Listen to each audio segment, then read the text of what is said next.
क्या कभी आपने सोचा है, समस्या आपकी कमाई कम होने की नहीं, बल्कि ये है कि आपकी कमाई अमीर बनाने के लिए डिजाइन ही नहीं की गई। अमेरिका और यूरोप में $1 लाख की सालाना सैलरी एक उपलब्धि मानी जाती है। ये स्थिरता का प्रतीक है। ये मैं सफल हूँ का संकेत है।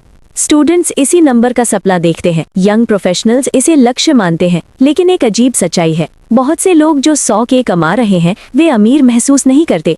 वे गरीब भी नहीं है, संघर्ष भी नहीं कर रहे, लेकिन स्वतंत्र भी नहीं है। आइए एक वास्तविक उदाहरण देखते हैं। मान लीजिए कोई 32 साल का प्रोफेशनल है जो किसी बड़े शहर में रहता है, जैसे न्यूयॉर्क, शिकागो, लंदन या बर्लिन।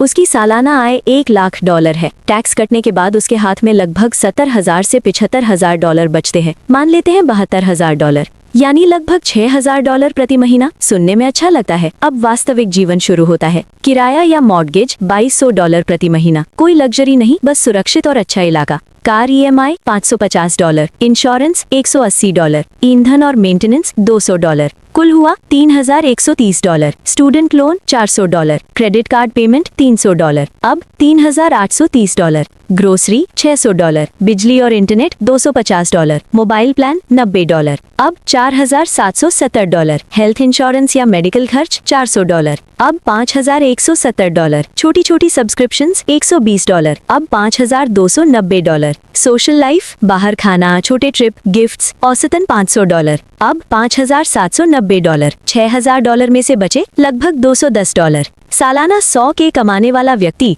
हर महीने सिर्फ $200 बचा पा रहा है। यही असली सच्चाई है। समस्या कम सैलरी नहीं है, समस्या ये है कि जीवन शैली सैलरी को अब्सॉर्ब कर लेती है। इसे कहते हैं लाइफस्टाइल इन्फ्लेशन। ये हमेशा लग्जरी से शुरू नहीं होती, ये थोड़ा बेहतर से शुरू होती है। थोड़ा अच्छा घर, थोड़ी नई कार, थोड़ी बेहतर लोकेशन, थोड़ी अधिक ट्रैवल। कुछ भी गलत नहीं लगता, लेकिन गणित बदल जाता है। अब थोड़ा गणित समझते हैं। अगर ये व्यक्ति हर महीने $1,500 निवेश करता और 7% वार्षिक रिटर्न मिलता तो 20 साल में लगभग $7.8 लाख बन सकते थे। 25 साल में ये लगभग $10 लाख पार कर जाता। लेकिन अगर वो सिर्फ $200 प्रति महीना निवेश कर रहा है तो 20 साल में ये लगभग $1 लाख के आसपास होगा। अंतर सिर्फ $1,300 प्रति महीने का है, लेकिन भविष्य में अंतर लगभग $9 लाख का है। यही कंपाउंडिंग का प्रभाव है। अब सवाल ये है, लोग ऐसा क्यों करते हैं? ये गणित की समस्या नहीं है, ये मनोविज्ञान की समस्या है। जब आय बढ़ती है तो हमारी पहचान भी बदलती है। हम खुद को साधारण नहीं देखना चाहते, हम खुद को सफल देखना चाहते हैं।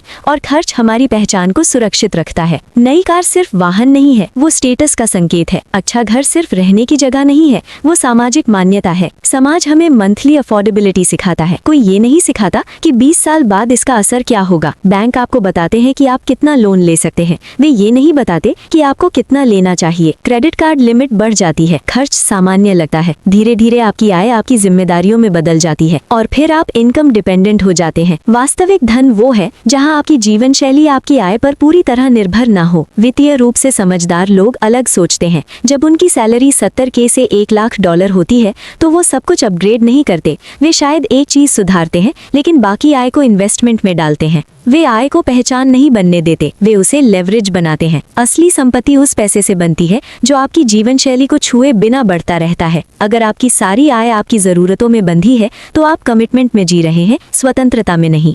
ये डराने वाली बात नहीं है, ये स्पष्टता है। $1 लाख की सैलरी पर्याप्त है, लेकिन तभी जब आपकी फिक्स्ड लागतें उसे खा ना जाएं। आने वाले 20 सालों में 2 लोग जो समान कमाई करते हैं पूरी तरह अलग परिणाम पा सकते हैं। एक अपनी आय के साथ जीवन शैली बढ़ाता रहेगा, दूसरा अपनी आय के साथ निवेश बढ़ाएगा। पहला व्यक्ति जल्दी अमीर दिखेगा, दूसरा व्यक्ति धीरे धीरे अमीर बनेगा। और यही फर्क है दिखने और बनने में। अगर ये दृष्टिकोण आपको थोड़ा अधिक जागरूक बनाता है तो चैनल को सब्सक्राइब करने पर विचार करें।